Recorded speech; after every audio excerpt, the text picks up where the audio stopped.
We're coming to you with some breaking news right now. On this Tuesday morning, the Republican Oversight Committee released emails obtained through a Freedom of Information Act that request that shed new light on what Drs. Anthony Fauci and Francis Collins knew back in the early days of the pandemic into April of the first year of the pandemic, and what they thought about that information at the time. I'm actually reading this off my phone. The Republican Oversight Committee tweeted, "We've released never-before-seen emails," that you can see the tweet right there, "showing Dr. Fauci may have concealed information about COVID-19 originating from the Wuhan lab and intentionally downplayed the lab leak theory." A glance at the emails, Ryan and I were just reading through them, do appear to confirm that. The Republican Oversight Committee makes two claims early in their letter, which they sent to Xavier Becerra. One, that Dr. Fauci knew the potential of the lab leak, and then two, that he knew the potential that the virus had been intentionally genetically manipulated, and also that he worked with the EcoHealth Alliance to sidestep the moratorium on gain-of-function research, intentionally sidestepped it to continue that research, continue funding that research in the Wuhan lab. Ryan, what's your reaction to this trove of emails that was literally just released? So we're going through it now, and it's not entirely clear how much of it is new to the public and how much of it had not been released by Congress before. Right. Because a significant amount of this material has been leaking out into the public domain. Some of it through, and they actually have a footnote here citing The Intercept's reporting on these questions. This might have a little bit more context. We could put a link to the actual emails themselves, in this video, so people can read them. But basically, it's what it's trying to do is it's put more attention on a period of a couple of days that are extremely important in how our understanding, or how the public's understanding of the origin of COVID developed, and a lot of this has been known, and that known to people who have been methodically following this. But I believe it's February 1st, 2020. There's a conference call that Drs. Collins and Fauci are on about the origin of COVID, and on that call, people speculate that it may have leaked from the lab in Wuhan. 3 or 4 days later, a paper is put together by some of these researchers that is speculating on the origins of COVID. That paper comes to Fauci and Collins. It later gets published and is used by Fauci as a way to tamp down any idea that, and to say that anybody who says this came from a lab is a conspiracy nut. Right. Now we know that Fauci was aware that people within the NIH and scientists involved in this process had questions about whether or not it did come from this lab. And so what Republicans are asking here, and what we don't know yet, is what are the precise contents of the first draft of that paper, and what, if any, role did Fauci have in editing that paper? That's one of the questions the Republicans ask. Did he have new scientific information that changed what he had heard on that call on February 1st? Or was he covering up the fact that it potentially came out of a lab because at the time he knew, and this is where they cite the Intercept's reporting, he knew that the U.S. was funding EcoHealth Alliance's research in the lab, knew that they were in violation and doing some sloppy stuff, and that gain of function was involved. And so, was this a Fauci cover-up effort, or was there new science? And from the Republicans' perspective, they don't seem to believe that there was anything that came out in the 3 days between when they suspected it may have been a lab leak to when they might have edited the paper to say that there wasn't one. Do we have the clip of Fauci on with Chuck Todd? According to multiple people familiar with this classified document, what kind of light can you shed on this report, and what do you remember about it at the time? Yeah. Chuck, there's nothing new about that.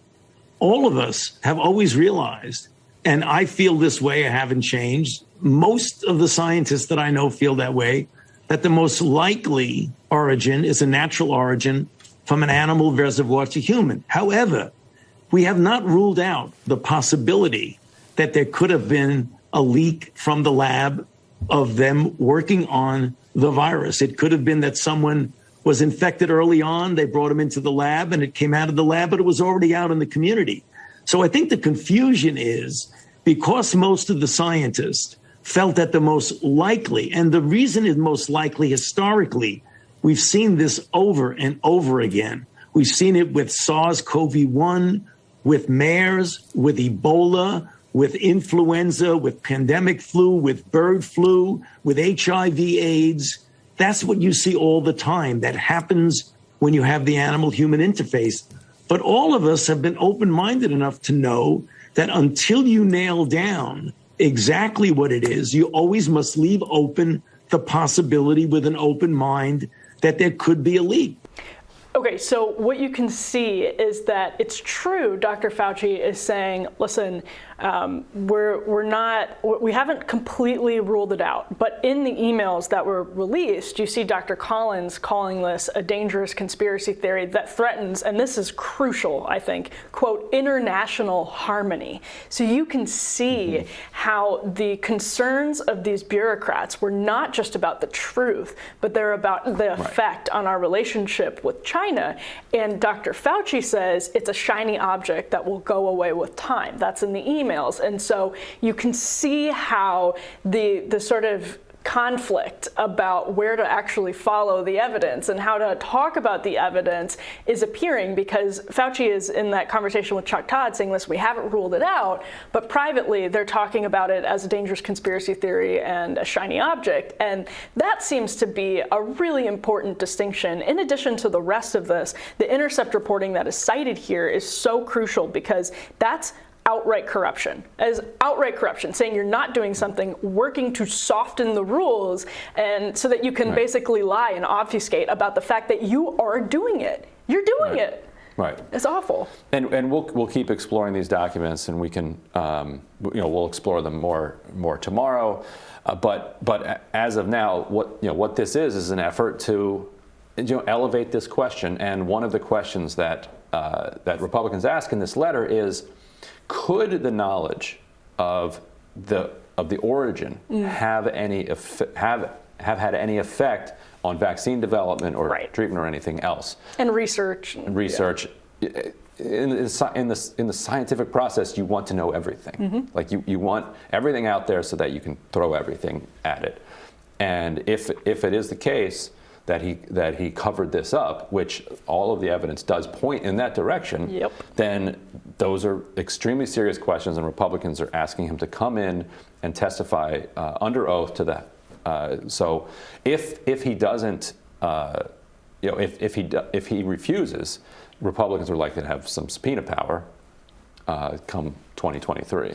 Well, and I wonder if President Biden asks Fauci to sort of resign nobly before that would happen, in a way that it would ripple into his administration, because the administration continues to promote Dr. Fauci as a credible source, because I don't think he gets due skepticism from the media, the legacy media at least, when he goes on the Sunday shows and answers questions that are purported to be tough, or might be in style sounding tough, but aren't really tough, because these questions, as Ryan says, a lot of this we sort of have known from leaks. We have sort of gotten at from leaks. But I think this does create a big problem for the Biden administration, because this is the process of sort of shoes dropping that creates a trickle, a drip, drip, drip, that every time it breaks into the news cycle makes the administration look ridiculous for continuing to promote this guy. Yeah, and for a long time, the polarized nature of this debate meant that Fauci was basically immune from criticism from Democrats and the left. He had the vaccine. Yeah, and also the alternative was so crazy, like Trump. Trump. So you're like, okay, I'm with this guy. That's how so many Democrats felt. But now that Democrats are turning on the CDC and starting to question whether or not the CDC is following the science, in the famous Democratic phrase. I think that creates vulnerabilities within the Democratic coalition for Fauci himself. Yes. If the CDC becomes, because once you start questioning the response to it, then you say, well, wait a minute, what did you tell us in the very beginning about this? Yeah, and we'll have to see how the legacy media responds to the release of these emails, which, again, I don't know who FOIA'd. If it was the Republican Oversight Committee, I mean, this Wouldn't exactly be a FOIA because that's the press. I think they just do straight up document requests. Right, Yeah. right. But this is something that the legacy media should have been chasing doggedly, and maybe other people had FOIAs, and I don't know. But I'm curious to see how the legacy media takes this up because, I think they've protected Fauci, and Biden now has just a truly unbelievable number of COVID deaths over the course of his administration. Infections, people feel like, are out of control, even if this variant is more mild.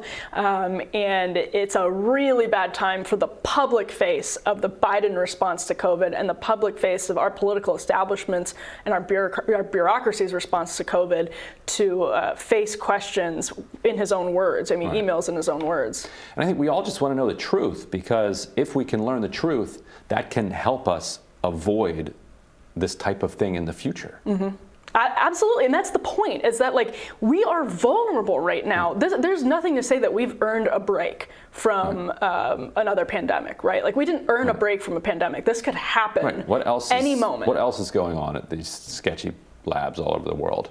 And are we funding them? I mean, and are we softening regulations to get around public scrutiny of the fact that we're funding them? I mean, again, we don't get a reprieve from pandemics just because we're still going through one for 2 years. This could happen again at any time. Our government is ill prepared. They're not willing to admit their own mistakes, and that leaves us all more vulnerable for it. Right, and if it's a catchy virus and you say, well, gain of function research is too dangerous to be done here in the United States, do it all the way over here in China, in this city with 25 million people. It'll never get over here. Yep. Oh, they have airplanes over there. Can you believe it? Who knew? Who knew? Oh, but hey, international harmony. International harmony. Jeez. Yes. We'll have plenty more on that tomorrow, I expect. Indeed. And we'll have more Rising right after this.